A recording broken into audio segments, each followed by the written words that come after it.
Bismillahirrahmanirrahim, my dear students. Assalamu alaikum. I am Shahzad Waheed and definitely addressing you from the platform of Punjab Group of Colleges. And my dear students, we have already started water respiration in humans. And yesterday we discussed about what the different components of human respiratory system. And today we want to discuss every part in essential detail, right? So let's move to the whiteboard. Yes, my dear doctors, rather future doctors, we have started word respiration और last में हमने components देखे थे. आज हम उन्हीं components को थोड़ा डिटेल से देखेंगे. नंबर 1 इज हमने डिस्कस किया था नॉस्ट्रल्स. तो ये जो हमारे पास नॉस्ट्रल है, अगर हम इससे डिफाइन करना चाहें तो नॉस्ट्रल्स आर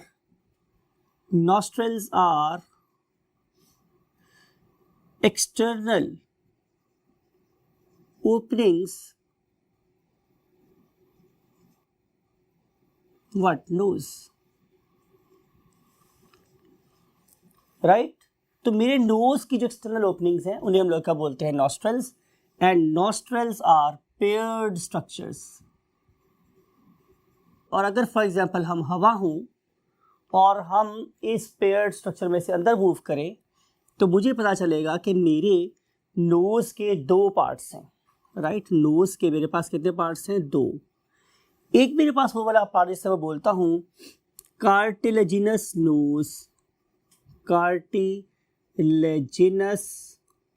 नोज, यानी कि अगर आप अपने नोज के टिप पे हाथ रख के मूव करें तो it can move right and left. तो ये मेरे नोज का सॉफ्ट पार्ट है, मीन्स कार्टिलेज वाला पार्ट है. लेकिन अगर मैं उसके पीछे मूव करता हूँ तो अब ये मूव नहीं कर रहा. तो it is a bony nose. तो मेरे पास नोज की 2 टाइप्स हो गई, ये 2 पार्ट्स हो गए, sorry, cartilaginous nose and then bony nose. अब इस बोन के लेवल पे जाके जो मेरा नोज है वो कितने पार्ट्स में डिवाइड हो जाता है, इनटू 2 चेम्बर्स. यानी कि नोज के हमारे पास फर्दर लेफ्ट नोज और राइट नोजेस बन जाते हैं, या उसकी 2 साइड्स बन जाती हैं, आप कुछ भी कह सकते हैं.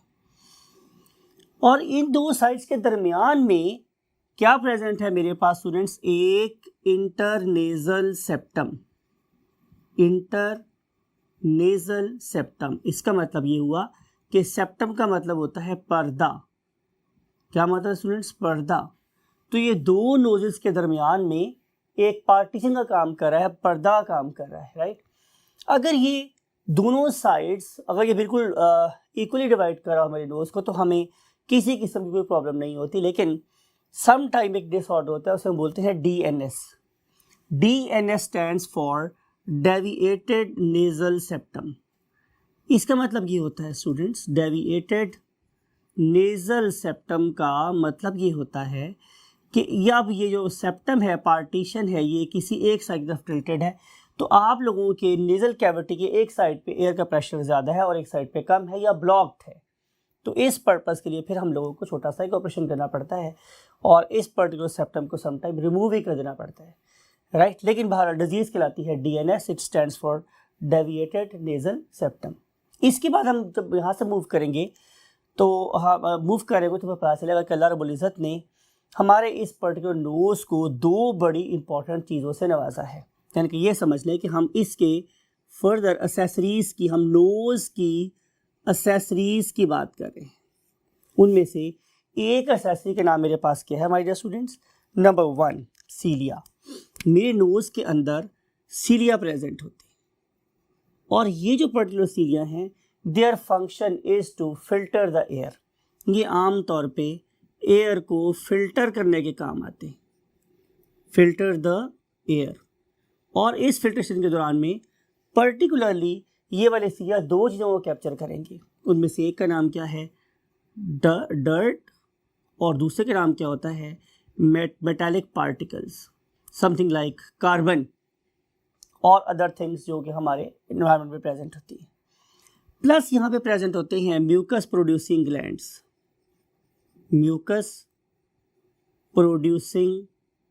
ग्लैंड्स और सेल्स. ये करेंगे, ये मेरे नोज़ की इनर लाइनिंग को हमेशा क्या रखेंगे, मॉइस्ट. और ये जो सीलिया ने चीज़ को कैप्चर की थी उसको पकड़ा था अपने साथ, अल्टीमेटली उसको डिपॉजिट कर देंगे और इन दो चीज़ों की एक्टिविटी से इवेंचुअली मेरे पास नेज़ल प्लग्स बनते हैं, जिसे आम ज़ुबान में जिसे लोग नाक के चूहे भी बोलते हैं. So it forms due to mutual activity of the hairs of the nose, means cilia of the nose, and the mucus producing cells. जब ये दोनों मिलकर काम करेंगे तो हमारा नेजल डेब्री या वेस्ट प्रोड्यूस हो, जैसे हम क्या बोलते हैं नेजल प्लग. इसके बाद माय डियर स्टूडेंट्स हम मूव करते हैं एक और चेंबर में, और उस पर्टिकुलर खुले से चेंबर का नाम मेरे पास क्या है, nasal chamber. So nose lead to the nasal chamber, और ये जो मेरे पास नेजल चेंबर है इट इज़ वाइड, ये एक वाइड सा चेंबर है, and it lies in the upper floor of buccal cavity. ठीक है, on the upper surface of buccal cavity. अगर कोई बंदा आपसे ये पूछे कि बकल कैविटी और नेजल चेंबर कैसे एक दूसरे से सेपरेट होते हैं, तो आपने ये बताना है हमारे डियर स्टूडेंट्स कि हमारी ओरल कैविटी की जो रूफ है उसे हम लोग क्या बोलते हैं, पैलेटाइन. क्या बोलते हैं उसे हम लोग, पैलेटाइन. आपने ये लास्ट चैप्टर में पढ़ा होगा, that is a topic of digestion. तो पैलेटाइन को आम ज़बान में हम क्या बोलते हैं, तालू. पैलेटाइन को हम क्या बोलते हैं स्टूडेंट्स, तालू. तो बकल कैविटी का टॉप, बकल कैविटी का मीन छत, नेजल चेंबर की क्या बन जाती है, फर्श. राइट. प्लस आपने और क्या बात देखनी है कि इस पर्टिकुलर कैविटी का मीन्स नेजल चेंबर का टॉप किससे बना हुआ है, तो आप आंसर देंगे कि टॉप बना हुआ है, top of nasal chamber forms by the floor of cranium. ठीक है, तो आपके दिमाग की जो बेस है वो इस पर्टिकुलर कैविटी का क्या बन जाती है, टॉप. अब आपको ये बात समझ आई होगी कि मैंने आपसे कल ये बात कही थी कि जो हमारा स्कल है वो एक ट्रिपल स्टोरी बिल्डिंग है. मैंने आपसे कल ये भी बात की थी कि जो top floor it is occupied by the brain and second floor is occupied by the nasal chamber, and the बिल्कुल नीचे वाला बेजल जो चेंबर है it is occupied by the buccal cavity. कल हमने इसको एनिमेशन से समझा भी था कि सबसे नीचे वाली बेस बकल कैविटी के दरम्यान वाला जो फ्लोर था वो नेजल चेंबर, और सबसे ऊपर वाला फ्लोर ऑक्यूपाई किसने किया था, ब्रेन ने. राइट. हमने प्रॉपर इसको एनिमेट भी किया था आप लोगों के लिए. अब हम क्या करेंगे, अब हम मूव करते हैं नेक्स्ट कॉन्सेप्ट की तरफ. वो क्या है कि क्या ये नेजल चेंबर है ये बिल्कुल एक ओपन स्पेस है, तो आंसर इज नो. नेचर ने क्या किया हमारे स्टूडेंट्स के अंदर डिफरेंट किस्म की क्या बना दी है, प्रोट्रूजन्स, उभार बना दी. उन उभारों की वजह से यहाँ पे एयर क्या हो जाती है, टर्बुलेंट. और उन पर्टिकुलर उभारों का नाम आपको याद रखने की ज़रूरत नहीं है, सिर्फ मैं कहना ये चाह रहा हूँ कि हमारी नेजल चेंबर में 3 एयर पैसेजेस बन जाते. उन नैरो एयर पैसेजेस को अगर मैं देखूँ, फॉर एग्जाम्पल मैं आपकी ड्रॉ करूँ, से it is a what, skull. ये हमारा एक स्कल है फॉर एग्जांपल, और यहाँ कहीं हमारा तालू है, पैलेटाइन. राइट. और somewhere here is your brain for example. ये आप लोगों का ब्रेन का चेंबर था, आपको याद होगा कल. और ये आप लोगों का बकल चेंबर है. तो ये वाला एरिया आप लोगों का नेजल चेंबर है. इस पर्टिकुलर चेंबर की बात कर रहा हूँ मैं. अब इस पर्टिकुलर नेजल चेंबर में अल्लाह रब्बुल इज़्ज़त ने यहाँ जो पार्टीशंस लगाई हैं वो कैसी हैं, वर्टिकल. राइट. इंटरनेजल सेप्टम की बात करूँ वो कौन सा है, वर्टिकल. लेकिन जो पार्टीशंस यहाँ पे रब्बुल इज़्ज़त ने लगाई हैं वो कैसी हैं, हॉरिजॉन्टल. अब इन दो पार्टीशंस को ओपोजिट डायरेक्शन में रखने की लॉजिक या हिकमत ये है हमारे डियर स्टूडेंट्स कि इस पर्टिकुलर टाइम पे एयर टर्बुलेंट हो जाए और उसका जो मैक्सिमम पार्ट है वो उस पर्टिकुलर म्यूकस से कांटेक्ट में आए, that is lying somewhere here, here और हियर और हियर. ये सारे का सारा एरिया उन पर्टिकुलर म्यूकस लाइनिंग से कवर्ड है जिसके अंदर हम एयर को टच करके लेके जाना चाह रहे हैं. और ये वो साइट है कि जहां हम लोग दो काम कर रहे हैं. Number 1, I am talking about the nasal chamber. हम दो काम कर रहे हैं. पहला काम ये है, look at the architecture of God, कि नेजल चैम्बर के हमारे पास दो बड़े इंपॉर्टेंट काम है। नंबर वन कि यहाँ पे हम लोग मैक्सिमम माइक्रोब्स को ट्रैप कर सकते हैं। Maximum microbes can be trapped here, can be trapped here, ये पहला काम हो गया। दूसरी बात मेरे पास स्टूडेंट्स ये है कि अल्लाह रब्बुल इज़्ज़त ने इस पर्टिकुलर चेंबर को यूज़ किया as a thermoregulator, as a thermoregulator. इसका मतलब क्या है कि जो एयर आप लोगों के लंग्स में जाए उसका टेम्परेचर मॉडरेट हो जाएगा। टेम्परेचर बाहर बहुत ज़्यादा है तो उसे ये कम कर देगी, और अगर ये कम हुआ तो ये अपनी हीट से उस एयर को गर्म कर देगी। तो एक थर्मोरेगुलेटर के तौर पे काम कर रही है। अल्लाह रब्बुल इज़्ज़त ने कि बहुत अच्छा थर्मोस्टेट यहाँ पे लगा रखा है। और थर्ड बात स्टूडेंट्स ये है कि हमारे एक और फैक्टर की बहुत इस यू कैन से कि इम्पोर्टेंस है इनहेल्ड एयर में, और वो क्या है? Moisture level, and that one is called as the moisture level. और ये जो मेरे पास मॉइस्चर लेवल है ये भी बहुत इंपॉर्टेंट है। तो बरसात के मौसम में आपको पता है कि हवा में ह्यूमिडिटी बहुत ज़्यादा हो जाती है, ये उस मॉइस्चर को एब्जॉर्ब कर लेगा। और जब हमारे ड्राई वेदर चल रहा होता है, यू नो वेरी वेल कि जैसे जून जुलाई का महीना है, तो ये वाली म्यूकस मेम्ब्रेन्स उस ड्राई एयर में मॉइस्चर ऐड कर देती है। बिकॉज अगर मॉइस्चर का लेवल कम होगा तो फिर हमारा एल्वियोलर एक्सचेंज मिनिमम हो जाएगा, और अगर ज़्यादा हुआ तो भी मिनिमम हो जाएगा, बिकॉज किस वजह से फ्लडिंग ऑफ एल्वियोलर स्टार्ट हो सकती है। तो इन दोनों वजूहात की वजह पे अल्लाह ताला ने इस पर्टिकुलर चेंबर को, जिसे हम नेजल चेंबर बोलते हैं, बहुत ब्यूटीफुल डिज़ाइन किया है, राइट। एक बात आपने और याद रखनी है हमारे डियर स्टूडेंट्स, कि जैसे हमारे इस पर्टिकुलर नोज में दो एक्सटर्नल ओपनिंग हैं, ऐसे ही इस नेजल चेंबर की बैक साइड पर भी दो ओपनिंग्स हैं, समवेयर हियर, समझ लें यहाँ पर, और इन्हें हम लोग पोस्टीरियर नेरियस बोलते हैं, जैसे कि हम नॉस्ट्रल को इंटीरियर नेरियस भी बोल सकते हैं। सिमिलरली हम इनको पोस्टीरियर नॉस्ट्रल्स भी बोल सकते हैं। तो बहरहाल जो इसका एंड है, end of nasal chamber, end of nasal chamber, उसे हम लोग क्या नाम देते हैं डियर स्टूडेंट्स? उसे हम नाम देते हैं पोस्टीरियर नेरिस, पोस्टीरियर नेरिस और nostrils, posterior nostrils, not simple nostrils, right? अब यहां से एयर फिल्टर होने के बाद कहां चली जाएगी? एक उस जोन में चली जाएगी that is called as pharyngeal region. You know कल डिस्कस किया था ये वाली बात। तो जो हमारा नेक्स्ट पार्ट है, नेक्स्ट ऑर्गन है हमारे रेस्पिरेटरी सिस्टम का, that is called as what? Pharynx.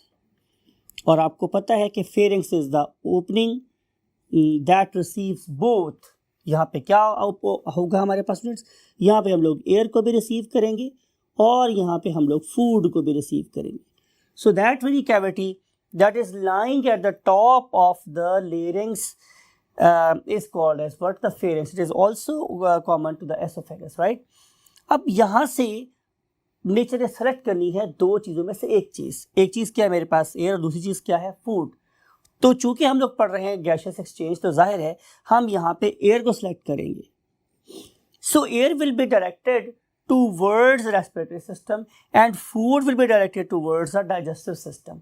तो हम बात करें फिलहाल किसकी? एयर की। सो एयर मूव करेगी अब टूवर्ड्स व्हाट? Definitely larynx. तो फेरिंग्स से जो एयर है it will join this particular route और track that is called as larynx. और अगर आप इस लेरिंग्स की बात करें तो ये लेरिंग्स एक फनल शेप स्ट्रक्चर है। It is a funnel shape structure, और इस फनल शेप स्ट्रक्चर का जो टॉप है it has got an opening, और उस पर्टिकुलर ओपनिंग का नाम मेरे पास क्या है? Glottis. What is the name of this opening? Glottis, right. अल्लाह रब्बुल इज़्ज़त ने क्या किया है स्टूडेंट्स कि इस ग्लॉटिस को एक फ्लैटेंड कवर से बंद किया हुआ है that can be opened and closed, और उस पर्टिकुलर कवरिंग को हम लोग नाम क्या देते हैं dear students? Epiglottis, epiglottis, right. इसको हम यूँ समझ सकते हैं कि ये एक आप लोगों के पास फनल है फॉर एग्जांपल, और इस पर्टिकुलर फनल का मेरे पास क्या है? टॉप, और इस पर्टिकुलर टॉप के अंदर एक होल है, इस तरह से समझ ले, ये वाला होल। इस पर्टिकुलर होल का नाम क्या है? ग्लॉटिस।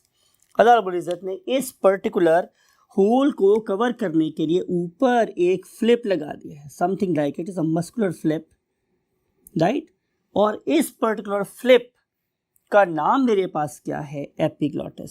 सो बल्कि ये लेबल कर लेते हैं साथ ही कि this one is called as epiglottis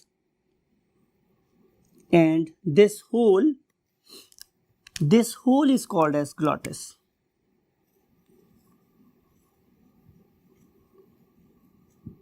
Right? This lid or cover is called as epiglottis. और जो होल है that is called as what? Glottis. Right, my dear students? एक और बात जो आपने यहाँ पे माइंड में रखनी है वो ये कि इस पर्टिकुलर लेरिंग्स को हम अपना वॉइस बॉक्स भी बोलते हैं, बिकॉज कि इस पर्टिकुलर लिरिक्स के अंदर यहाँ पे दो म्यूकस मेम्ब्रेन्स की बनी हुई क्या है? स्ट्रेच सरफेसेस हैं, और इन पर्टिकुलर स्ट्रेच सरफेसेस को हम लोग नाम क्या देते हैं? Vocal cords. Vocal cords. आप लोगों ने देखा होगा कि जितनी भी हमारे पास डिफरेंट किस्म के इंस्ट्रूमेंट्स हैं, like guitar, like piano, like banjo और समथिंग एल्स, उन सब में एक ही चीज़ कॉमन है कि उसमें उस पर्टिकुलर डिवाइस में, इवन फ्लोट में से बेसिकली क्या हो रही होती है? हवा पास होती है। यहाँ पर भी जब इन कार्टिलेजेस म्यूकस मेम्ब्रेन, म्यूकस की बनी हुई सरफेसेस के ऊपर से एयर पास होती है, दे बिगिन टू ऑसिलेट, ये वाइब्रेट करती हैं बिल्कुल like the strings of the guitar. तो फिर इनकी वाइब्रेशन से क्या प्रोड्यूस होती है? साउंड। तो इस लिहाज से हम इस पर्टिकुलर लेरिंग्स को एक और नाम भी दे सकते हैं, and that particular name is called as voice box, and that particular name is basically what? Voice box, right? And now we shall move to the next organ of this system that is called as what? Trachea. तो आइए हम move करें trachea की तरफ। My dear students, next component is trachea. अब अगर आपसे trachea के बारे में पूछे इसका सिंपल नेम क्या है, तो आप बोलेंगे विंड पाइप, यानी कि ये वो वाला पाइप है जिसमें से हमारी एयर पास हो रही है, इससे हम क्या बोलते हैं? इसको विंड पाइप, राइट। अब ये जो हमारे पास विंड पाइप साहब है, ये unlike oesophagus always remain open. मैंने क्या वर्ड यूज किया इसके लिए? ऑलवेज रिमेन ओपन, ये हमेशा खुला ही रहता है। आपने अगर आप लोगों को याद होगा एसोफेगस में, तो हमने एसोफेगस के बारे में जो बात की थी वो ये कि ये कोलैप्स्ड पाइप है जो हमेशा बंद रहता है। ये सिर्फ और सिर्फ तब ओपन होगा जब फूड का कोई पार्टिकल उससे कांटेक्ट में आएगा, अदरवाइज हमेशा पिचका हुआ रहता है, कोलैप्स रहता है। लेकिन एयर वाले केस में ऐसा नहीं होना चाहिए। आप जाग रहे हो, आप सो रहे हो, involuntarily air should go in and go out. तो इस पर्पस के अल्लाह ने क्या किया हुआ है? इस पर्टिकुलर पाइप को हमेशा खुला रखा है। तो जाहिर है अगर ये हमेशा खुला रहता है तो इसका कोई सपोर्टिंग स्ट्रक्चर होना चाहिए, और वो सपोर्टिंग स्ट्रक्चर मेरे पास क्या है? सी शेप्ड कार्टिलेजिनस रिंग्स होते हैं, और वो इस पर्टिकुलर पाइप को हमेशा क्या रखते हैं? ओपन रखते हैं। और ये वाला जो पाइप है इवेंचुअली ये हमारी थोरेसिक कैविटी में जाके डिवाइड हो जाता है इनटू 2 ब्रांचेस, और ये जो 2 ब्रांचेस हैं इन्हें हम लोग कलेक्टिवली क्या बोलते हैं? Bronchi, right. और इसका जो सिंगुलर है it is called as bronchus, right. So bronchi क्या है मेरे पास? प्लूरल, और ब्रोंकस मेरे पास क्या है? Singular, right. अब जो हर ब्रोंकस है वो दोनों किस्म के लंग्स में एंटर होगी, मीन्स लेफ्ट लंग में और राइट लंग में। One will go into the left lung and other will go into the right lung, right. हर ब्रोंकस अपने रिस्पेक्टिव लंग्स में जाने के बाद क्या करेगी? It will divide time and again. ये डिवाइड होगी अगेन एंड अगेन, बार बार डिवाइड होगी। It will divide again and again, बार बार डिवाइड होगी, और उसके बार बार डिवाइड होने से जो चीज़ मेरे पास प्रोड्यूस होगी उसे हम क्या बोलेंगे? ब्रोंकाई। राइट। अब जो ब्रोंकाई हैं इनके अंदर भी कार्टिलेज के रिंग्स होते हैं, लेकिन वो कार्टिलेज के रिंग्स अब उतने रेगुलर पैटर्न पे नहीं होते। सम टाइम तो ये सिर्फ प्लेट्स के लेवल पे रह जाते हैं और बाकी की जगह पर क्या आ जाते हैं, स्मूथ मसल्स। लेकिन जब मैं इन पर्टिकुलर ब्रोंकाई को फर्दर डिवाइड करके बहुत ही स्मॉल डायमीटर से क्या बना देता हूँ, ब्रोंकियोल्स, तो ब्रोंकियोल्स के लेवल के ऊपर जाके तो कार्टिलेज के रिंग जो है वो बिल्कुल ही खत्म हो जाते हैं। तो फिर सवाल ये है कि हमने तो ये बात कही थी कि जो हमारा लंग और उसकी सारी की सारी ट्यूब्स हैं वो हमेशा खुली रहती हैं। तो इन बहुत ही fine just 1 millimetre thick tubes को 1 मिलीमीटर थिक ट्यूब्स को कौन ओपन रखता है? तो आप आंसर देंगे इसका कि दो चीज़ें in just 1 millimetre thick pipes को हमेशा ओपन रखती हैं। उनमें से एक चीज़ का नाम है number 1 smooth muscles. Smooth muscles, right. आपको पता है कि ऐसे मसल्स जिनके ऊपर हमारा कंट्रोल नहीं होता उन्हें हम क्या बोलते हैं, स्मूथ मसल्स। और ये हमारे इननेट सिस्टम के थ्रू कंट्रोल हो रहे होते हैं। तो ये है नंबर 1 हमारी चीज़, स्मूथ मसल। और दूसरी चीज़ जो बहुत ज़्यादा इंपॉर्टेंट होती है particularly at the time of birth, उसे जो नाम देते हैं क्या, सर्फेक्टेंट। बहुत से ऐसे बच्चे होते हैं जिनके लंग्स प्रॉपर्ली डेवलप नहीं होते, वो पैदाइश के टाइम पे नीले हो जाते हैं या ब्लू हो जाते हैं। उनकी बहुत सारी कॉज में से एक कॉज ये भी हो सकती है कि इनके इस पर्टिकुलर एरिया में सर्फेक्टेंट डेवलप नहीं हुआ और उस पर्टिकुलर सर्फेक्टेंट की वजह से जो आर्किंग फोर्स लगी थी from the inside to keep this pipe open, it is just 1 millimetre thick but there is a force. तो फबैकुमा तो कज़िबान कि जो अपने रब की कौन सी में कुछ झुठलाओगे कि हमारे इस पर्टिकुलर 1 मिलीमीटर थिक ट्यूब को ओपन करने वाला अगर केमिकल जो उस पर्टिकुलर ट्यूब को अंदर वाली साइड से एक ओपोजिंग आर्किंग फोर्स दे रहा है, समथिंग लाइक इट। अगर आप एक कॉन्सेप्ट लेना चाह रहे हैं तो समझ लो कि डिफरेंट किस्म के मॉलिक्यूल अंदर से ये आर्चेस बना रहे हैं और ये वाली आर्चेस किसी मुगलिया बिल्डिंग के मेहराबों की तरह से, अगर आपको याद हो तो जो पुराने दौर की बिल्डिंग्स थी उनके अंदर इस तरह से ईंटें लगी होती थी, राइट, इस तरह से। और ये जो आर्च बनती थी, आर्च वो कभी भी नहीं गिरती थी, शायद वो आज के हमारे लेंटर से भी मजबूत थी। 300 400 साल से बिल्डिंग अब भी खड़ी हैं। तो सेम जो एक फिनोमिना है अल्लाह रब्बुल इज़्ज़त ने यहाँ पे भी यूज़ किया कि उस पर्टिकुलर मॉलिक्यूल को सर्फेक्टेंट के तौर पे अंदर से अप्लाई करवाया, जिसकी वजह से ये छोटी छोटी आर्किंग फोर्सेस इस 1 मिलीमीटर थिक पाइप को हमेशा रखती हैं open. There is no cartilage plate, right, sometime there is no smooth muscle even, लेकिन वो कैसे ओपन रहती है, due to this primary chemical we call it as what, surfactant, right. अब अगर हम इससे आगे चलें तो हर एक जो ब्रोंकियोल है वो टर्मिनेट कर जाता है एक एयर सैक में, राइट। और उस पर्टिकुलर एयर सैक को हम लोग क्या नाम देते हैं, एल्वियोलस। एल्वियोलस, और जो इसका प्लूरल है that is called as alveoli. याद रखना है ये कि एल्वियोलस सिंगुलर है और जो एल्वियोलाई हैं दे आर प्लूरल। अब इस पर्टिकुलर एयर सैक की अगर मैं तादाद की बात करूं तो ये मेरे पास अप टू 10 मिलियन हो सकते हैं, अप टू 10 मिलियन हो सकते हैं, राइट। अब दूसरी बात, अल्लाह रब्बुल इज़्ज़त ने एल्वियोलाई को क्यों डिज़ाइन किया? सो सिंपल सा आंसर है to increase the surface area, to increase the surface area for the gaseous exchange। अब वही बात मैंने लास्ट में डिस्कस किया था आप लोगों के साथ कि जो फ्रॉग के लंग्स हैं दे डोंट हैव पार्टीशंस, लेकिन जो हमारे लंग्स हैं they have got extensive partitions.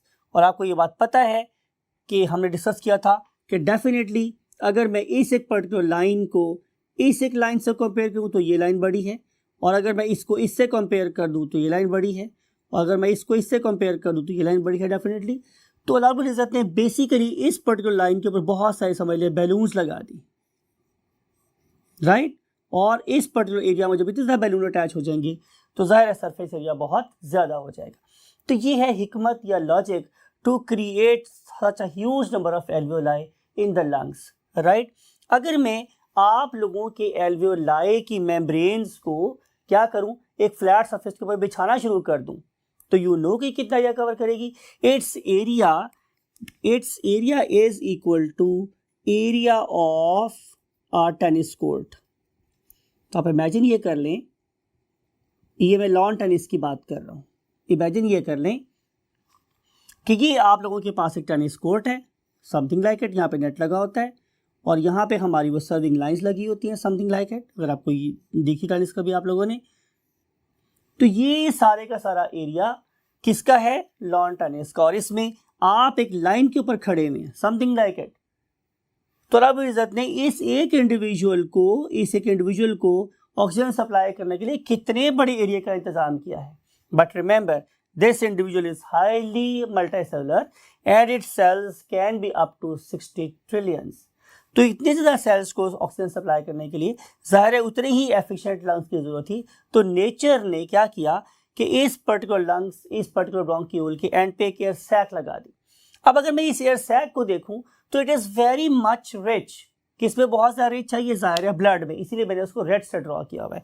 चलिए आप लोगों की सहूलत के लिए हम ये यूँ करते हैं कि हम इसके अंदर ड्रॉ कर लेते हैं किसको, एल्वियोलस को। ये एल्वियोलस को रिप्रेजेंट कर रहे हैं, this thing, something like it. और ये जो बाहर वाली चीज़ है ये क्या है, इसकी ब्लड सप्लाई। अब आपने ये वाली बात भी याद रखनी है कि एक तरफ से ब्लड आ रहा है और दूसरी तरफ को वो मूव कर रहा है, तो उसको भी हम यू रिप्रेजेंट कर सकते हैं कि से कि ब्लड इस तरफ को मूव कर रहा है, it is going out from this side, going out and it is joining the alveolus from this side, something like it. इस तरफ से ये एंटर हो रहा है, राइट। तो आपने क्या देखा कि इस पर्टिकुलर फेज में blood was blue and you know, मैंने स्टार्ट में बात कही थी कि I am blue without you, इसका मतलब है कि I am deficient of oxygen, it means I am very much rich in carbon dioxide. तो क्या करेगा कि ये वाला ब्लड इस पर्टिकुलर चेंबर में CO2 गिव ऑफ कर देगा और during the course of this journey यहाँ से O2 ले लेगा। It will give of CO2 and it will absorb oxygen. तो जब CO2 निकाल देंगे, ऑक्सीजन एब्जॉर्ब कर लेंगे, तो ब्लड दोबारा से ब्राइट रेड हो जाएगा। उस पर्टिकुलर ब्राइट रेड का मतलब ये है कि नाउ इट इज ऑक्सीजनेटेड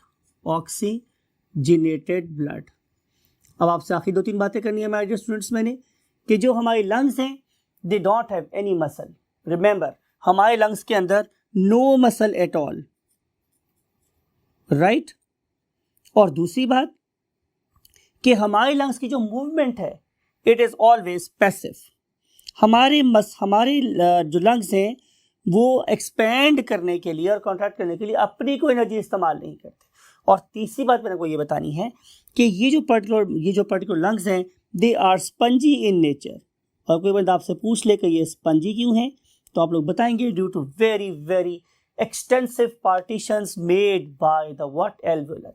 अगर हम इस पर्टिकुलर लंग्स का एक सेक्शन काटने के बाद उसकी हिस्टोलॉजी स्टडी करें, and what is meant by histology, study of the tissues under microscope. तो अगर मैं इस पर्टिकुलर लंग्स की हिस्टोलॉजी स्टडी करूंगा तो आप देख सकते हैं कि आपको इसके अंदर बहुत वास्ट, बहुत खुले क्या नजर आ रहे हैं, बैलून लाइक स्ट्रक्चर्स, और इन्हें हम लोग क्या बोलते हैं, बेसिकली एल्वियोलाई, राइट। अब हम अपने नेक्स्ट लेक्चर में हमारे स्टूडेंट्स ये देखेंगे कि अगर मेरे लंग्स के पास कोई मसल नहीं है और मेरे लंग्स हमेशा पैसिवली मूव करते हैं, तो फिर इन पर्टिकुलर लंग्स में ये एबिलिटी कैसे डेवलप होती है कि मेरी लंग्स एयर को इनहेल कर ले, और स्टेल एयर मीन जिसमें CO2 ज़्यादा है उसको बॉडी में से कैसे बाहर निकाल दे, राइट। आपने ये बड़ी बात भी याद रखनी है कि हम लोगों ने ये कहा था कि हमारी लंग्स एक क्लोज्ड कैविटी में बंद है और उस पर्टिकुलर कैविटी का नाम क्या था भला, थोरेसिक कैविटी, राइट। और it was covered by the what, rib cage, और इसकी बेस पे हमने क्या लगा हुआ था, डायाफ्राम। ये बात हमने कल की थी, सिर्फ लिंक कर रहा हूँ आज, राइट। अब ये जो मेरी ऑल लंग्स की ऑल अराउंड वॉल्स हैं और डायाफ्राम है, it is making it a vacuumed chamber. अब इस वैक्यूम्ड चैम्बर में ना तो एयर कहीं से आ सकती है और ना ही कहीं से एयर जा सकती है, राइट। ये एक वैक्यूम्ड चैम्बर कैसे काम करता है, उसमें हमारे प्लूरा का क्या रोल है, हमारे इंटरकोस्टल मसल्स का क्या रोल है, और हमारे डायाफ्राम का क्या रोल है। अगले लेक्चर तक का वेट कीजिएगा, इंशाल्लाह आपसे नेक्स्ट लेक्चर में बात होगी। तब तक अगेन मैं हमेशा बोलता हूँ अपना और अपने वालिदैन का बहुत ख्याल रखिए। और हमें भी दुआ में याद रखिए। टिल नेक्स्ट लेक्चर, अल्लाह हाफ़िज़।